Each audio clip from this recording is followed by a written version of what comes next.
কেন্দ্রীয় secretary general Mufti Mansur Ahmad Saki. বক্তব্যে আছেন মুফতি মানসুর আহমদ সাকি।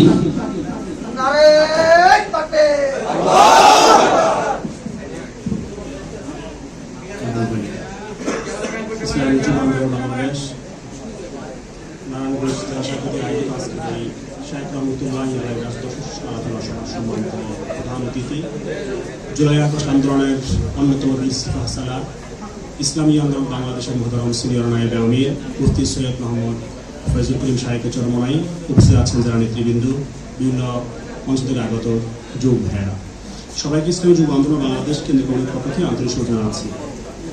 আমরা শায়েখ রহমতুল্লাহি আলাইকে ধারণ করি এবং শায়েখ রহমতুল্লাহি আলাইয়ের আমাদের প্রেরণার বাতিঘর মনে করি, যার কারণে ইসলামী যুব আন্দোলন বাংলাদেশ বার্ষিক পরিকল্পনার আলোকেই প্রতি বছরই আমরা শায়েখ রহমতুল্লাহি আলাইয়ের দর্শনকে, শায়েখ রহমতুল্লাহি আলাইয়ের আলোচনাকে আমাদের মাঝে জিয়ে রাখার জন্য, সে আদর্শের উপরে পরিচালিত হওয়ার জন্য আমরা প্রতি বছরই শায়েখ রহমতুল্লাহ আলাইয়ের জীবন কর্মকে নিয়ে এবং কখনো কখনো আবার দর্শন নিয়ে আমরা দেশব্যাপী কর্মসূচি আমরা পালন করে থাকি।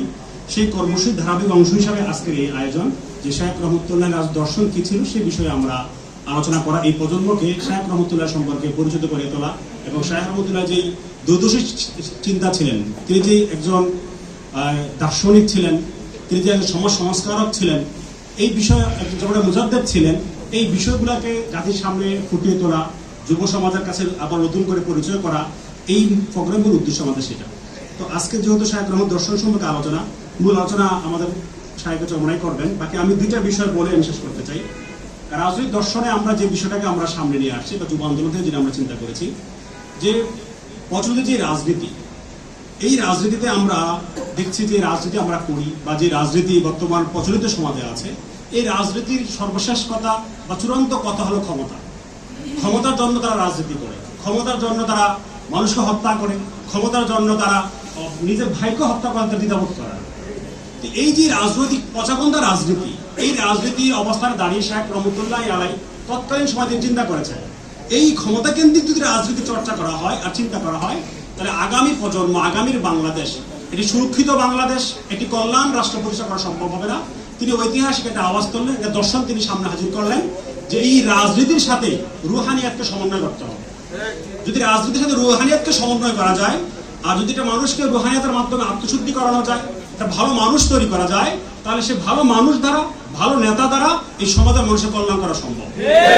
এই করে শায়েখ রহমতুল্লাহ দর্শন নিয়ে আসলেন যে এই প্রচলিত রাজনীতির সাথে রুহানিয়াতকে সমন্বয় করতে হবে। পাশাপাশি তিনি এই কথাটা বললেন যে শুধু রুহানিয়াত অর্জন করলেন, ভালো মানুষ হলেন, কিন্তু যদি এই আন্দোলন বা সংগ্রামের লোকগুলো যদি জিহাদের স্পিরিটকে ধারণ না করে, জিহাদকে তারা যদি লালন না করে, তাহলে এই ভালো মানুষগুলো একত্রিত হওয়ার পরেও তারা হয়তো বা তারা গন্তব্যে পৌঁছতে পারবে না। এই জন্য শায়েখ দর্শনটা হাজির করলেন, রুহানিয়াত ও জিহাদের সমন্বিত প্রয়াস, ইসলামী আন্দোলন বাংলাদেশ। অর্থাৎ রুহানিয়াত এবং জিহাদের সমন্বয়ের যে স্লোগানটা আমরা বলি, এটা শায়েখ রহমতুল্লাহ বড় একটি দর্শন, যে এর উপর দিয়ে, এর ভিত্তিতে যদি রাজনীতি হয়, তাই এই রাজনীতি মানুষের কল্যাণে হবে, এই রাজনীতি জাতির কল্যাণ হবে, দেশের কল্যাণে হবে, যার বর্তমান প্রেক্ষাপটে এটা খুবই গুরুত্বপূর্ণ। যদি আমরা ভালো মানুষগুলোকে রাষ্ট্রীয় ক্ষমতা নিতে পারি, ভালো মানুষগুলোকে রাষ্ট্রের ভার দিতে পারি, তাহলে এই বাংলাদেশের এই আদর্শিক পরিবর্তন করা সম্ভব হবে ইনশাআল্লাহ। দ্বিতীয় বিষয় হলো সমন্বিত রাজনীতি ধারা সৃষ্টি করা। আমাদের দেশে যারা সুফিবাদের পন্থা যারা ছিলেন, পীর মুরিদ যারা করেন, সাধারণত ওনারা রাজনীতির ময়দানে আসতে চান না বা রাজনীতির সাথে তারা সম্পর্ক রাখেন না। দ্বিতীয় আবার যারা রাজনৈতিক ইসলাম পালন করেন, রাজনৈতিক ইসলাম যারা ধারণ করেন, পালন করেন, তারা আবার সুফিবাদ বা আধ্যাত্মিকতাকে তারা আবার ধারণ করতে চান না। একটা দ্বিধাভক্ত থাকে, একটা দূরত্ব তৈরি হয়। শায়েখ রহমতুল্লাহের দর্শনটা ছিল যে দুই ধারাকে একসাথে সমন্বিত করা, দুইটা জায়গাকে একটা জায়গায় নিয়ে আসা, আর এটার বাস্তব প্রতিফলন শায়েখ রহমতুল্লাহ তিনি করতে পেরেছিলেন। কারণ তিনি মনে করতেন একজন মানুষের যদি ভালো মানুষ হয়, তার প্রভাবে সমাজটা পরিবর্তন হয়। আবার কখনো কখনো ভালো সমাজের মাধ্যমে খারাপ মানুষটা ভালো মানুষে পরিণত হয়। এই কারণে তার চিন্তা ছিল যে এই দুটাকে সমন্বিত যদি করা যেত, তাহলে এই জায়গায় যদি আমরা একটা জায়গা নিয়ে আসতে পারতাম, তাহলে আমাদের রাজনীতি, আগামী রাজনীতিকে আমরা কল্যাণ জায়গায় নিয়ে আসতে পারতাম। সর্বশেষ যে কথাটা বলতে চাই, উপমহাদেশে বা আমরা যে রাজনীতি চর্চা করি, এখানে এসে যে দর্শনের সাক্ষর সর্বশেষ যে দর্শন বলতে চাই আমরা রাজনীতিটাকে আমরা গতানুগতিক রাজনীতি মনে করে আমরা রাজনীতি করতাম। শায়েখ রহমত দর্শন হাজির করেছিলেন এখানে, যদি ক্ষমতা কেন্দ্রিক রাজনীতি চিন্তা করে আমরা রাজনীতি করি, কিছু পাওয়ার চিন্তা করে আমরা রাজনীতি করি, তাহলে সেই দল বা সেই আদর্শটা খুব বেশি দিন টিকে থাকবে না, কারণ তারা একটা ক্ষমতার একটা লোভে তারা কাজ করবে। আর যদি সেই রাজনীতিটা হয় ইবাদতের জন্য, তাহলে সেই রাজনীতি কখনো ইউনিকাস হারিয়ে যাবে না, কখনো সেই রাজনীতি হতাশার মধ্যে নামিত হবে না। এখানে শেখ রহমতুল্লাহ আওয়াজ তুললেন, তিনি দর্শক হাজির করলেন যে আমি রাজনীতি করি না, আমি ইবাদত করি। অর্থাৎ আমাদের রাজনীতি শুধুমাত্র রাজনীতির জন্য না, বরং আমাদের রাজনীতিটা ইবাদতের জন্য আমরা করি। আর যখন ইবাদতের রাজনীতি হবে, তখন কোনো কিছু পাওয়া না পাওয়া, কোনো হতাশা আমাদেরকে জ্ঞান করতে পারবে না। অর্থাৎ এই দর্শনগুলোকে যদি আমরা ধারণ করতে পারি, এইরকম ভাবে আমাদের এখানে অনেকগুলো দর্শন আমরা নিয়ে আসছি।